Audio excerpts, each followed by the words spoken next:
Your Mac Mini might seem fine, but if it won't shut down properly, it can drain power, freeze, or cause other issues. This usually happens because of running apps, system glitches, or power settings preventing it from turning off. Most users just force it off, not knowing there's a safer fix. In this video, I'll show you step by step how to fix a Mac Mini that won't shut down properly. Let's fix it right now. Solution 1. Force quit hanging apps. Press Command plus Option plus Escape.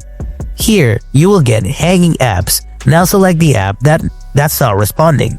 Now tap Force Quit. Again tap Force Quit to confirm. Then try shutting down again.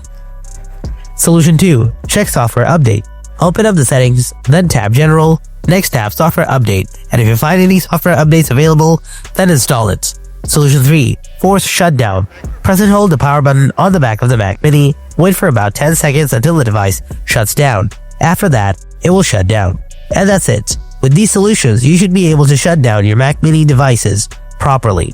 If this video helps you out, drop a like, subscribe for more Nintendo Switch fixes, and let me know in the comments if your problem is solved. Thanks for watching. I'll see you in the next video. Until then, stay tuned and take care.